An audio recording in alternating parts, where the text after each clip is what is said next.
आइए हम दो महत्वपूर्ण बिंदुओं पर विशेष चर्चा करना चाहते हैं।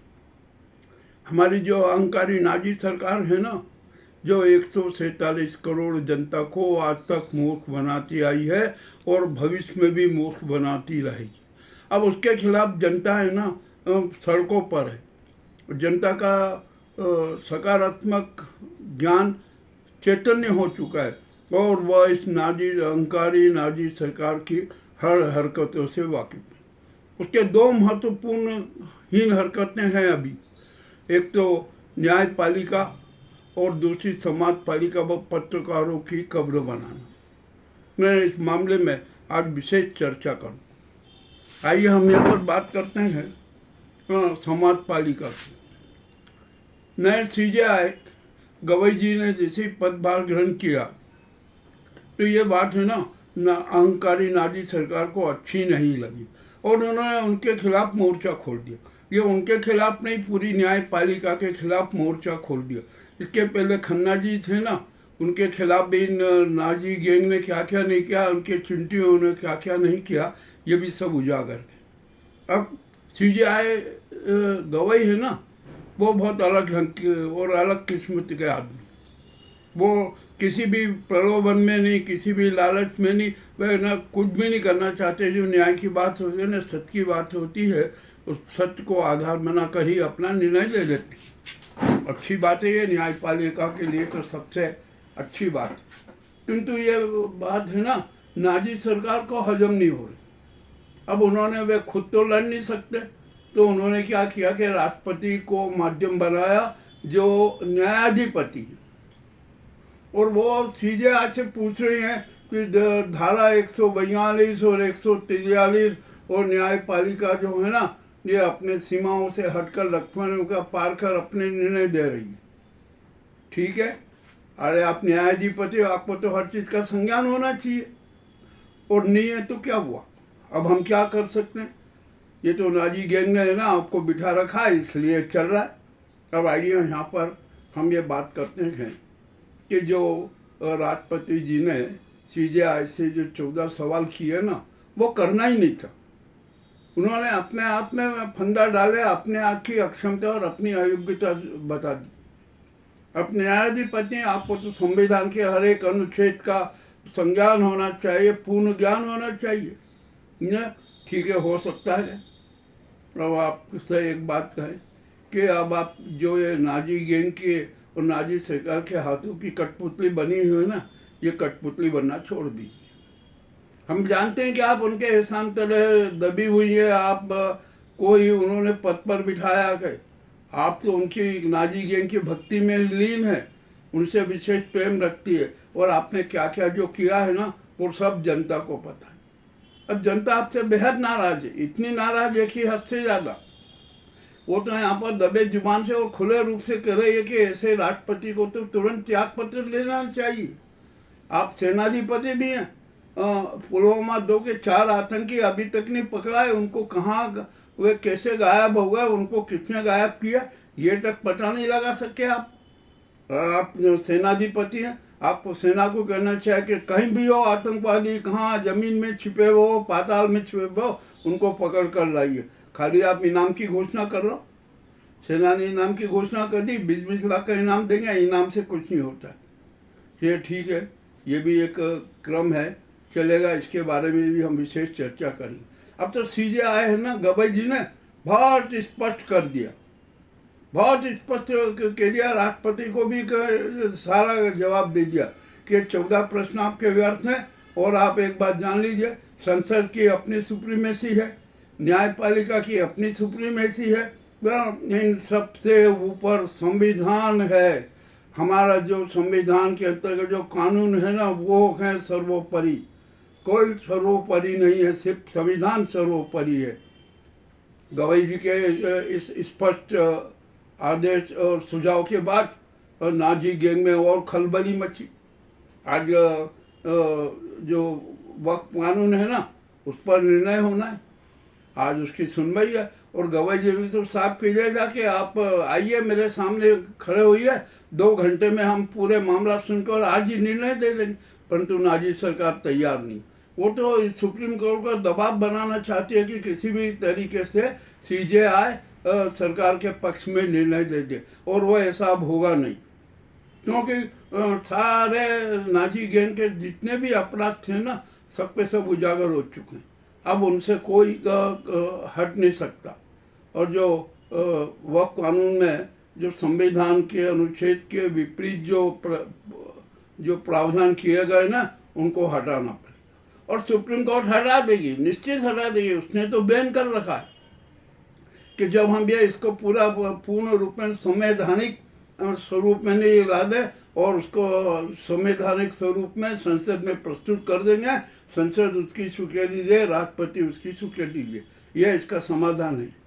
परंतु ये नाजी सरकार है ना, इतनी अहंकार है, इतनी अहंकारी है कि अब पूछिए मत। वो तो सुप्रीम कोर्ट की है ना, कब्र बनाने पर आमादा हो गई, न्यायाधीशों पर दबाव डालने की बात हो गई।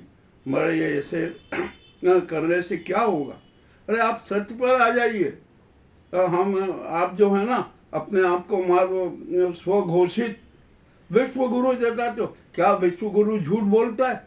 क्या विश्व गुरु नाटकबाजी करता है? क्या विश्व गुरु जुमलेबाजी करता है जो उसकी हर योजना के जुमले में परिवर्तित हो जाती है? ऐसा कैसे होगा? जो ये स्वघोषित है विश्व गुरु है ना, इनका भी अब दिमाग विकृत हो चुका है। ये वास्तव में विश्व गुरु नहीं है, ये तो झूठ गुरु है, जुमले गुरु है, प्रायोजितवाद के गुरु हैं, और साथ ही षड्यंत्र रचने के गुरु हैं, और जो हर प्रकार से है ना, ये देश को तबाह करने पर आमादा है।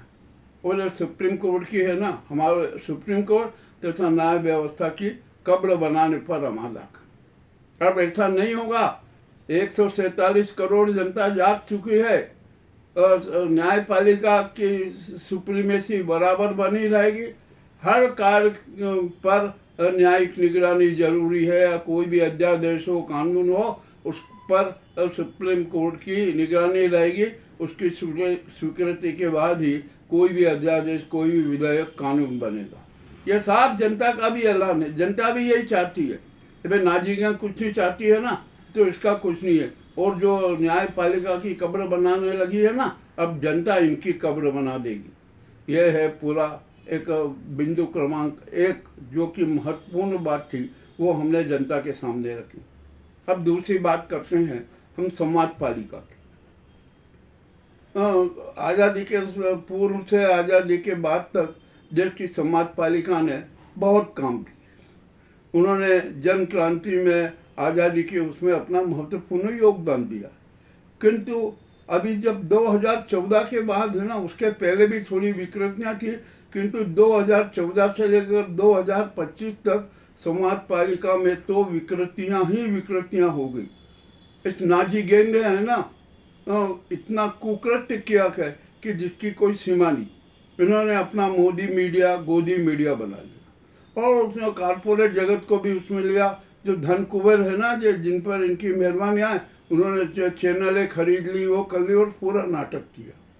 अब ये मोदी और गोदी मीडिया है ना, वो जनता की बात नहीं करता, संविधान की बात नहीं करता है, महंगाई की बात नहीं करता है, और जन कष्टों के निवारण की बात नहीं करता है। वो तो फेक न्यूज में विश्वास करता है और समाचारों का व्यापार करता है। ये हमारे इस गोदी मीडिया की हालत।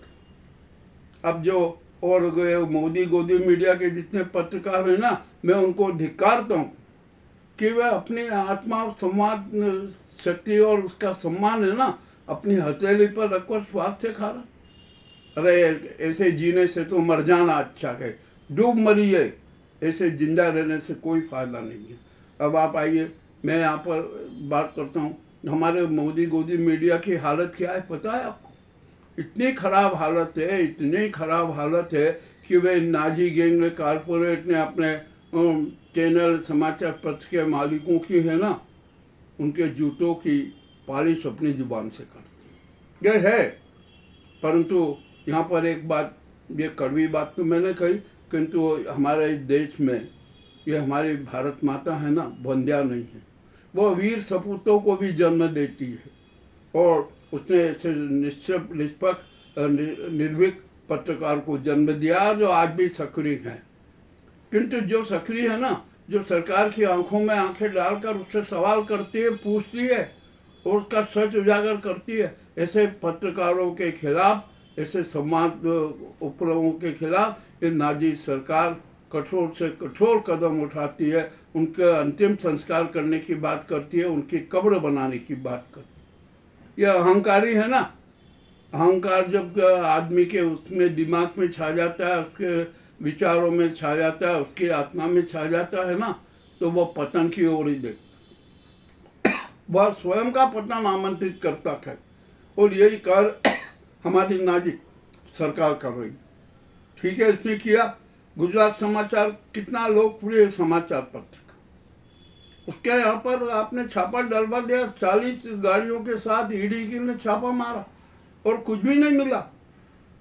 और तो भी जब कुछ भी नहीं मिला तो अपनी खींच जमाने के लिए कोई एक 25 साल पुराना कोई प्रकरण होगा, उसके आधार पे शाह जी को गिरफ्तार कर लिया, वहाँ के स्टाफ को प्रताड़ित किया, उनके भाई को, उनके परिवार को प्रताड़ित किया। अरे धिक्कार है ऐसी नाजी सरकार पर और यहाँ पर ऐसे पत्रकारों को। और जो ईडी है ना, ये ईडी का भी चरित्र सब उजागर हो चुका है। ईडी कुछ नहीं करती है, खाली ब्लैकमेल करती है। ये तो इस नाजी गैंग और स्वदेशी आतंकी सरकार की एजेंट है। हमें खुले रूप से कहते हैं ये कितना भ्रष्टाचार किया ईडी के अफसरों ने, इसका भी एक भंडाफोड़ होता जा रहा है। सुप्रीम कोर्ट इनकी सारे बातें उजागर कर रही। अब यहाँ पर जो पत्रकार है ना, दिग्गज पत्रकार हैं, आंख से आंख मिलाकर बात कर रहे हैं सरकार से। अरे तुम चाहे जितने प्रयास कर लो, थीम अपना 4 PM है, रमेश कुमार जी हैं, अमरीश शर्मा जी हैं, अशोक पांडे जी हैं, देश पांडे जी हैं, अत्रे जी हैं। अरे अच्छे अच्छे और सक्रिय पत्रकारों की, देश के रक्षक पत्रकारों की, संविधान के रक्षक पत्रकारों की और जनता के प्रति समर्पित पत्रकारों की, सनातन धर्म के रक्षक पत्रकारों की बहुत बड़ी फौज है। तुम जो कि ये सोच रहे हो ना कि हम समाज पालिका ने पत्रकारिता का अंतिम संस्कार कर दें, उनकी कब्र बना दें, ऐसा कभी नहीं होगा। ये तो तुम्हारी परिकल्पना है, स्वप्न में भी ऐसी बात तुम्हें नजर नहीं आएगी। मैं बहुत स्पष्ट कहता हूँ। हम थीम न्यूज X7 से हम वीडियो प्रसारित करते हैं, हम जानते हैं हम सरकार से क्या क्या बात करते हैं और हमारे खिलाफ भी क्या क्या होता है, ये भी हमें पता रहता है। परंतु हमारी ज़मीन है ना, सत्य की ज़मीन है, ईमानदारी की ज़मीन है, पावनता की ज़मीन है, इसलिए हम किसी से डरते नहीं हैं। अभी जो नाजी सरकार है ना, हर प्रकार से जो समाज पालिका और पत्रकारों की कब्र बनाने जा रही है ना, और जो उनका अंतिम संस्कार कर रही है, ये अब नहीं होगा। अब तो यह मैं स्पष्ट कह रहा हूँ कि NJFI के नेतृत्व में, NJFI के सहयोग से जो निष्ठावान पत्रकार हैं, निष्पक्ष पत्रकार हैं, वे है ना अभी नाजी सरकार की कब्र बनाएंगे, उसका अंतिम संस्कार करेंगे। ये मेरा खुला दावा। अब मैं यहाँ पर बात करूँ हमारे पत्रकार साथियों की। अब हमने जो एक रूपरेखा बनाई है, हम जून में जो वरिष्ठ पत्रकारों की एक नेशनल कॉन्फ्रेंस करेंगे, उसमें जो निष्ठावान पत्रकार हैं उनको सबको आमंत्रित करेंगे। हम में कोई धन कुबेर नहीं है, हम कोई पैसे वाले नहीं है, हम तो सब अपने आत्मसम्मान से समारोह आयोजित करेंगे और यह कार्यक्रम होगा। इसके लिए भी हम पूरा तैयार है, हमारी तैयारियां जारी है। परंतु हम एक बात खुली चुनौती देते हैं इस नाजी सरकार को। हम कहते हैं कि सरफरोशी की तमन्ना अब हमारे दिल में है, हम अभी से क्या बताएं, ए जमी और आसमां वक्त आने पर बता देंगे क्या हमारे दिल में है। ये बात का संदेश मैं इस नाजी सरकार को दे रहा हूँ, ये स्वदेशी आतंकी सरकार को दे रहा हूँ। अब हम हर तरीके से तैयार हैं। अरे हम धर्म युद्ध लड़ते हैं, हम नाजी युद्ध नहीं लड़ते, हम ये किसी के गुलामों की नहीं करते। हम अपने स्वतंत्र अस्तित्व से, स्वतंत्र स्वरूप में पत्रकारिता करते हैं, संवादकता करते हैं और हमारे जो आत्मसम्मानी पत्रकार है ना, हम उनका स्वागत करते हैं, हार्दिक हार्दिक अभिनंदन करते हैं। हमारे समारोह में हम किसी भी नेता और मंत्री को नहीं बुलाते। क्यों बुलाया हम इनको? हम इनका चरित्र जानते हैं, ये क्या है क्या नहीं है। मैं यहाँ पर बहुत स्पष्ट रूप से कह रहा हूँ। और हमारे जो पत्रकार साथी हैं ना, जो धनखोर, जो अपनी आत्मा खा रहे हैं, अपना सम्मान बेच रहे हैं, नाजी गैंग के और धन कुबेरों कारपोरेट जगत के जूतों के पालिश अपनी जुबान से कर रहे हैं, वे अपना चरित्र सुधार दें। और सुधारना पड़ेगा। यदि नहीं सुधरना तो स्थिति और खराब हो जाएगी। आपकी क्या हालत होगी ये आप जान लीजिए। ये भारत माता है ना, और हमारा जो न्याय चक्र है ना, और प्राकृतिक चक्र है ना, वो कभी किसी को बख्शता नहीं है। उसकी निगाह में हर पल का हिसाब किताब रहता है। हमारे हर कर्मों के हर पल के हिसाब किताब की डायरी उसके पास में है। और वो ऐसी सज़ा देगी, ऐसी सज़ा देगी कि जिसकी आपको कोई परिकल्पना नहीं है। तो जितने भी हमारे निष्ठावान पत्रकार साथी हैं ना, सबका मैं हार्दिक स्वागत करता हूँ। और जो नाजी गैंग है ना, नाजी सरकार, अहंकारी नाजी सरकार, इसने जो समाज पालिका और पत्रकारों के जो कब्र बनाने, अंतिम संस्कार करने का जो मुहिम चला रखी है ना, उसको हम सफल करके रहेंगे। और यह मेरी घोषणा है कि हम जो ये नाजी अहंकारी नाजी सरकार है ना, इसका अंतिम संस्कार करेंगे, इसकी कब्र बनाएंगे। यह हमारे राष्ट्रीय पत्रकार मोर्चा भारत का खुला उद्घोष। और हम अकेले नहीं हैं। जो ईमानदार सच्चे पत्रकार है ना, वो सब हमारे साथ में। मैं दो बातें आपसे ज़रूरी में कहना चाहता था। हमारे कुछ पत्रकार साथियों को मेरे इस बयान से बुरा भी लगा। और नाजी गैंग तो है ना, उसकी तो आंखों में खून आ गया होगा कि किसी भी तरीके से थीम न्यूज़ 17 को और केसी यादव को किसी भी तरीके से प्रताड़ित करो, उसका अंतिम संस्कार कर दो और उसका है ना कब्र बना दो। किंतु ये उनका स्वप्न है, ये उनकी परिकल्पना है, ये उनकी परिकल्पना ही रहेगी। अरे हमने तो अमरता प्राप्त कर रखी है। हम रहें या न रहें, हमें लोग याद करते रहेंगे। कोई अमरता है ना, फल नहीं होता है, रस नहीं होता है। और जो हमारे जाने के बाद भी लोग याद करते हैं हमें, तो है ना, हम जनमान्य पत्रकार हैं या अधिमान्य पत्रकार नहीं है, हम तो जनमान्य पत्रकार हैं। जनता हमें मानती है कि ये देश के रक्षक हैं, सनातन धर्म के रक्षक हैं, संविधान के रक्षक पत्रकार हैं, और वो सम्मान देती है। और जो धनखोर चेहरे हैं ना, मोदी गोदी मीडिया के ने जो इनके बिकाऊ चेहरे, उनको पत्रकार, इन ऐसे पत्रकारों को जनता सम्मान नहीं देती। और जब हम जाते हैं ना तो कहते हैं अरे वो धनखोर आया था, आज इतने पैसे मांग रहा था। इनको गैंग बनाकर धनखोरी करना, अफसरों की गुलामी करते हैं। अरे ये करने दीजिए इनको, इनका पाप इनको खा जाएगा। और खा ही रहा है। कितने पत्रकार है ना, अभी उज्जैन की बात करें तो 18 पत्रकार तो इधर भाग रहे हैं, उनमें हड़कंप मचा हुआ है कि उनके खिलाफ कोई कठोर कार्रवाई होगी। तो ये बात है।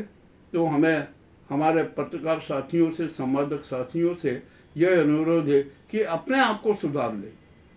हम राष्ट्र के प्रति समर्पित हो जाए, जनता के प्रति समर्पित हो जाए, संविधान के प्रति समर्पित हो जाए, और सनातन धर्म के प्रति समर्पित हो जाए, मानवीय मूल्यों के प्रति समर्पित हो जाए, सत्य के प्रति समर्पित हो जाए। हमारा कोई कुछ नहीं बिगाड़ सकता। ये काल भी है ना, हमारा कुछ भी नहीं बिगाड़ सकता। हम तो अमरता के उसमें व्रत में हैं। और आप अमरता के व्रत को है ना तिमिर व्रत में क्यों परिवर्तित करते हो? अपने आप को सुधार लो भाई। मेरा यही संदेश है। बहुत बहुत धन्यवाद।